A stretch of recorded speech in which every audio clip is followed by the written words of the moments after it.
आप सभी भक्तों को जय श्री राधे।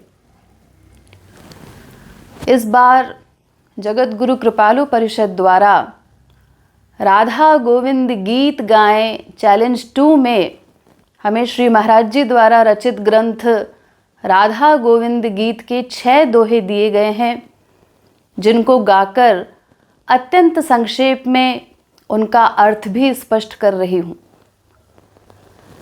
एक वर दे दे राधे गोविंद राधे,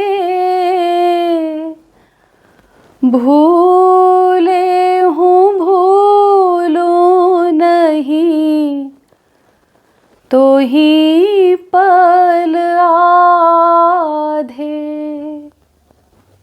भक्त यहाँ किशोरी जी से कृपा की याचना करते हुए कहता है, हे माँ, मुझे केवल एक ही वरदान दे दीजिए। कैसा वरदान? कि आधे क्षण के लिए भी कभी मैं आपको भूलूं ना, आपका विस्मरण न होने पाए। सदैव मेरे हृदय में आपकी ही स्मृति बनी रहे।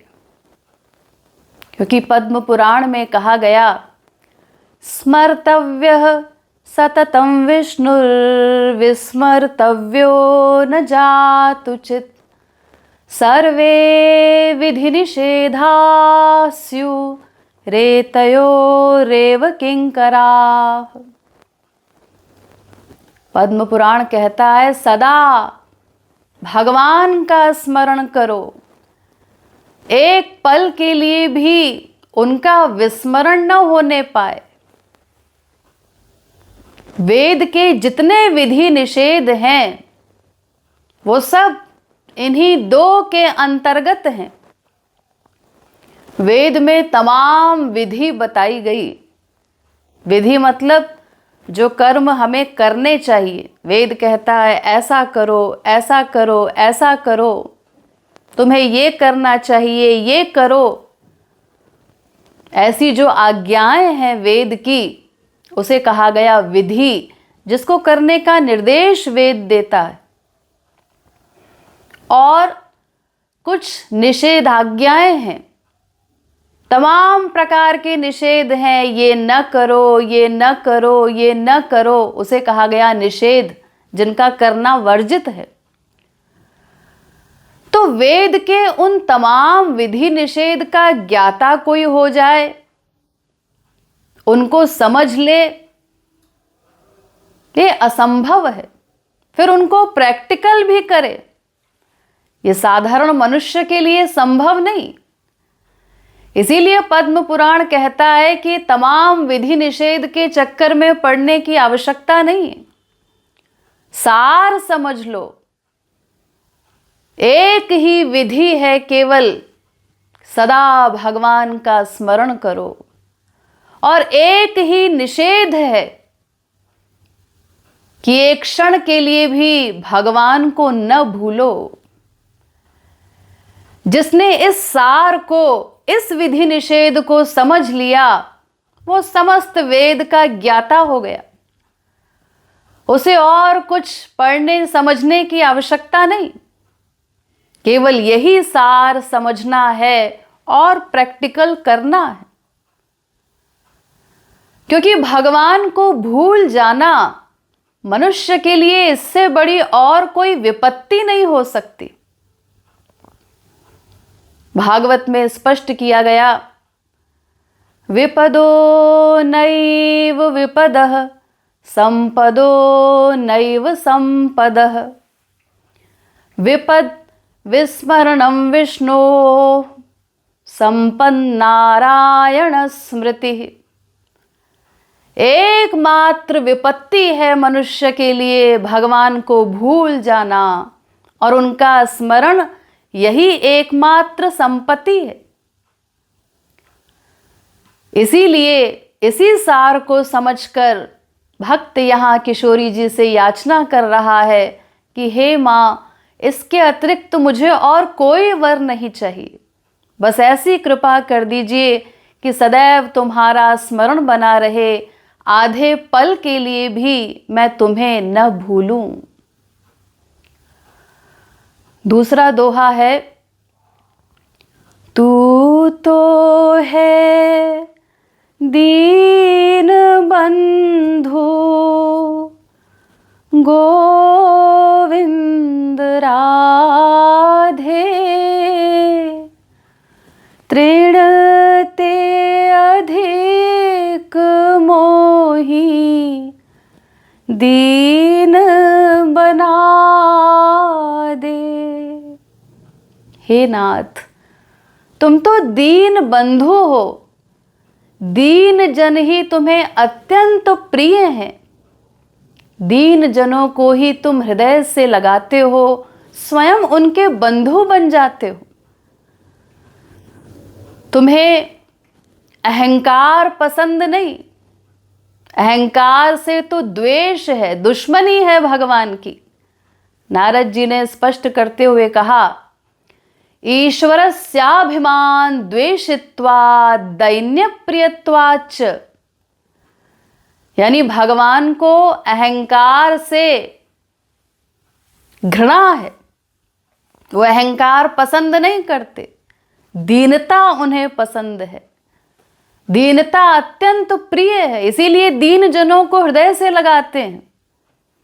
अहंकार जिस हृदय में आया, उस हृदय में भगवान का निवास हो ही नहीं सकता। तो भक्त कहता है कि हे प्रभु, तुम्हें दीनता पसंद है और मैं तो साक्षात अहंकार का पुतला हूं। मेरे रोम रोम में केवल अहंकार ही भरा हुआ है। तो हे नाथ, आप ही ऐसी कृपा कर दीजिए कि किसी भी प्रकार मैं तृण से भी अधिक दीन बन सकूं और उस दैन्य भाव से फिर आपको रिझा सकूं, आप मेरे भी बंधु बन जाएं। तीसरा दोहा है, तृण ते अधिक नम्र गोविंद राधे, तरु ते भी अधिक सहिष्णु बना दे। हे नाथ, मुझे तृण से भी अधिक दीन, नम्र और वृक्ष से भी अधिक सहिष्णु बना दीजिए, सहनशील बना दीजिए।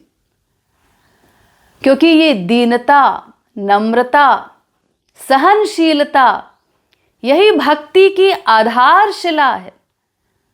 बिना इस आधारशिला को ठीक किए भक्ति का महल कोई किस प्रकार खड़ा कर सकता है। इसीलिए गौरांग महाप्रभु ने इसी को स्पष्ट करते हुए अपनी अष्टपदी में कहा, तृणादपि सुनीचेन तरोरपि सहिष्णुना अमानिना मानदेन कीर्तनीय सदा हरि। तृण से भी अधिक दीन भाव हो। तृण मतलब तिनका, घास। आप सभी जानते ही हैं, जब हम घास पर चलते हैं तो वो तिनका, वो दूब, वो घास कोई ऑब्जेक्शन नहीं करती। वो तिनका नम्र हो जाता है, झुक जाता है, और जो व्यक्ति घास पर चल रहा है उसके पैरों के तलवों को वो शीतलता प्रदान करता है, कोमलता प्रदान करता है, कोई ऑब्जेक्शन नहीं करता। ऐसी दीनता हमारे भीतर हो। और वृक्ष से भी अधिक सहिष्णु भाव, पेड़ को देखिए कितना सहनशील होता है। जितना उसमें फल लगते हैं उतना ही फलों से लदा हुआ वो वृक्ष और नीचे झुक जाता है, विनम्र हो जाता है, अहंकार नहीं करता। और अगर कोई उसका फल प्राप्त करने के लिए उस पर पत्थर भी मारे तो वो वृक्ष उस पत्थर मारने वाले के लिए भी फल को नीचे गिरा देता है। ऐसी सहनशीलता हो, ये दीनता और सहनशीलता भक्ति की आधारशिला है। यही भगवान को पसंद है।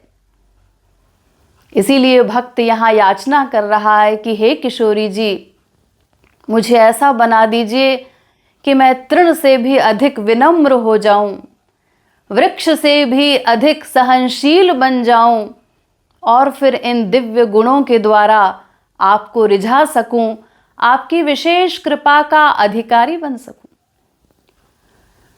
चौथा दोहा है, पर दोष देखूं नहीं गोविंद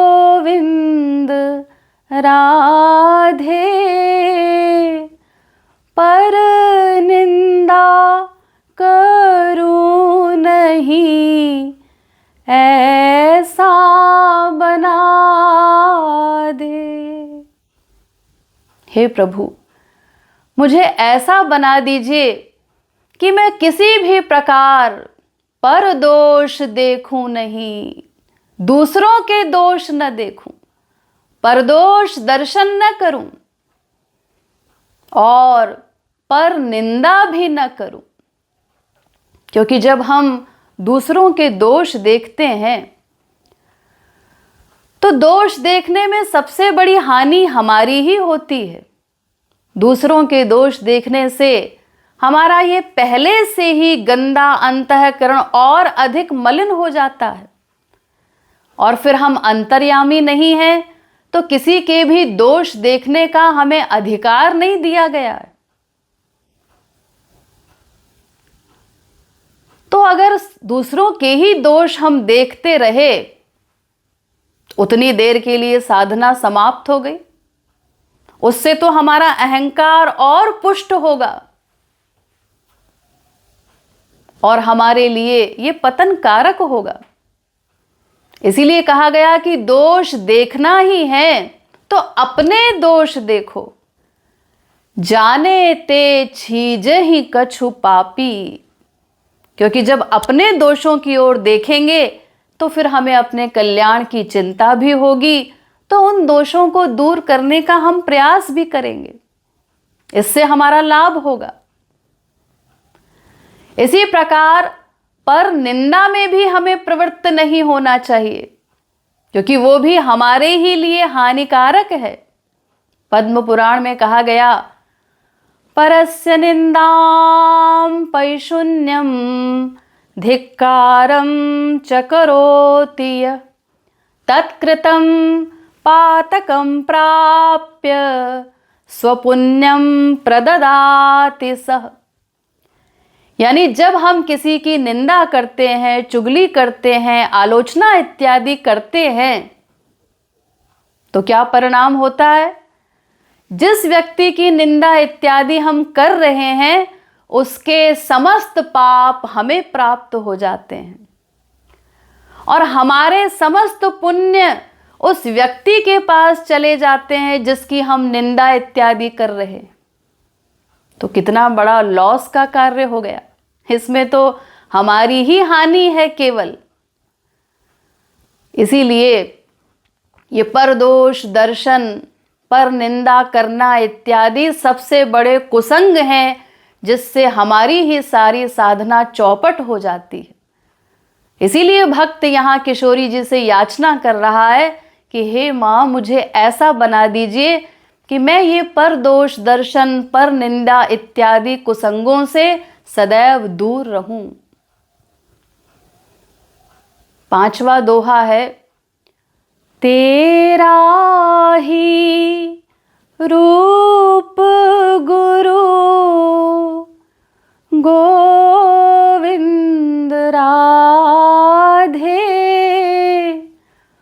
उनकी ही सेवा करूं ऐसा बना दे।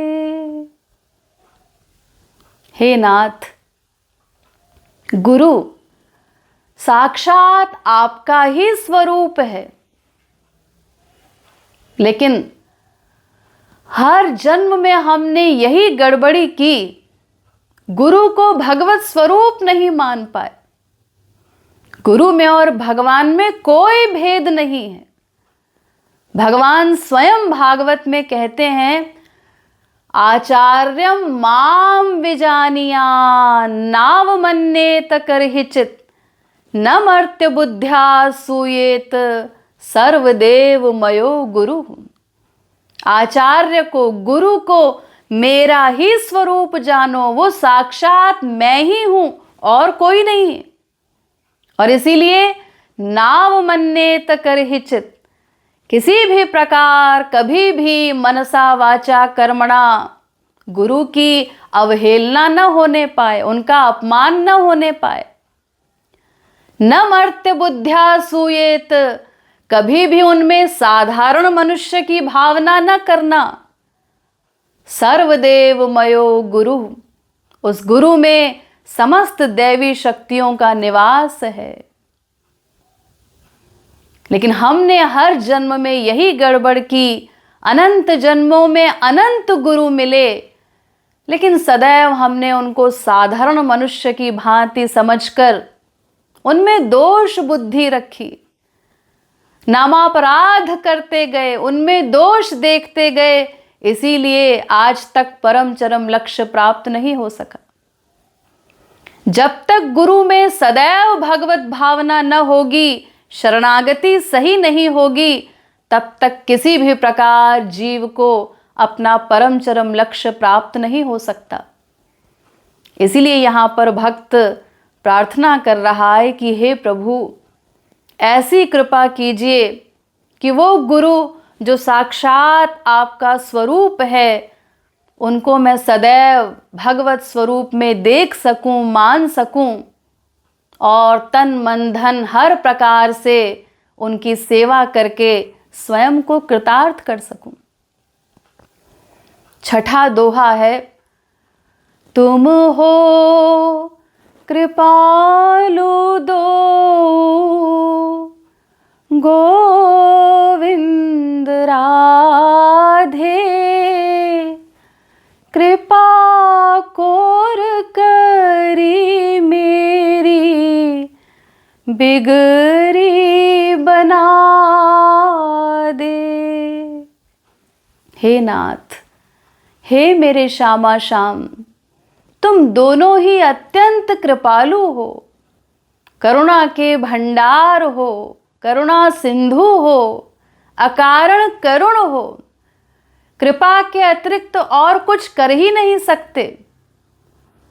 तो ऐसी कृपा कर दीजिए, आपका कृपा कटाक्ष ही प्राप्त हो जाए तो मेरी अनादिकालीन बिगड़ी बात बन जाए। मैंने अपने गुरुवर की अनुकंपा से ये समझ लिया है कि तुम्हारी कृपा के अतिरिक्त अन्य किसी भी साधन बल से मेरा कल्याण नहीं हो सकता। मेरी अनादिकालीन बिगड़ी बात तो केवल आपकी कृपा से ही बन सकती है। इसीलिए हे नाथ, मेरे लिए भी अपनी कृपा का भंडार खोल दीजिए, मुझ पर भी कृपा करके मुझे सदा सदा के लिए कृतार्थ कर दीजिए। देखिए कितने छोटे से, कितने सरल दोहे में श्री महाराज जी ने समस्त वेदों शास्त्रों का सार भर दिया है। कितने गूढ़ ये दोहे हैं, कितना गूढ़ इनका मर्म है।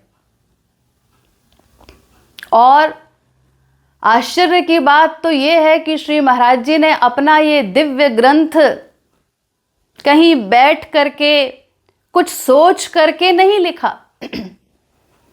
अपितु चलते फिरते हास परिहास करते हुए ही उन्होंने इस प्रकार 11,111 दोहों की रचना कर दी। समस्त वेदों शास्त्रों का सार उनमें कूट कूट कर भर दिया। श्री महाराज जी के अधिकांश सत्संगी इस बात से परिचित ही हैं कि जिस समय श्री महाराज जी इस ग्रंथ की रचना कर रहे थे, हर समय गाने वालों को डायरी पेन अपने पास रखना पड़ता था, न जाने किस समय श्री महाराज जी कोई दोहा बोल दें। इस प्रकार चलते फिरते इस ग्रंथ की रचना हुई है, क्योंकि श्री महाराज जी तो स्वयं ही वेदों शास्त्रों के चल स्वरूप हैं। इसीलिए एक भक्त ने श्री महाराज जी की स्तुति करते हुए कहा, क्या करूं इनके ज्ञान का बखान, चलते फिरते ये वेद पुराण, रवि दीप दर्शाऊं, रियाली फूली नाही समाऊं। यानी इनके अगाध ज्ञान के विषय में, इनके दिव्य व्यक्तित्व के विषय में कोई क्या कहे, कुछ भी कहना सूरज को दीपक दिखाने के समान ही है, क्योंकि वो तो स्वयं चलते फिरते वेद पुराण हैं। इस राधा गोविंद गीत के विषय में भी श्री महाराज जी ने स्वयं कहा, नाना पुराण वेद गोविंद राधे, मत सम्मत यह ग्रंथ है बता दे। समस्त वेदों शास्त्रों का सार है ये ग्रंथ। सब वैष्णवाचार्य गोविंद राधे, मतों का समन्वय ग्रंथ में बता दे। समस्त वैष्णवाचार्यों के मतों का भी समन्वय इस ग्रंथ में किया गया है। तो ये श्री महाराज जी द्वारा रचित दिव्याति दिव्य ग्रंथ है, अद्वितीय ग्रंथ है। हमें इसकी महिमा को समझकर बारंबार इसका मनन करना चाहिए। तो ये जो दोहे हमें दिए जा रहे हैं, ये भक्तिवर्धक चैलेंज प्रारंभ किए गए हैं, वो भी इसीलिए कि इसी माध्यम से हमें श्री महाराज जी के ग्रंथों की जानकारी प्राप्त हो। उन ग्रंथों को हम मंगवाएं, अपने पास रखें, उनका मनन करें और इन गूढ़ दोहों का अर्थ समझकर प्रैक्टिकल अपने जीवन में क्रियान्वित करने का भी भरसक प्रयत्न करें, तभी हमारा कल्याण होगा। ये भक्तिवर्धक चैलेंज हमारी साधना को तीव्र गति से आगे बढ़ने में सहायक हैं। इसीलिए आप सभी को उत्साहपूर्वक इसमें भाग लेना चाहिए। इस बार भी इन 6 दोहों को याद करके गाकर आप रिकॉर्ड करें और सोशल मीडिया पर जहाँ भी जिस प्लेटफॉर्म पर आप हैं वहाँ पर इनको पोस्ट करके लाभ लें। जय श्री राधे।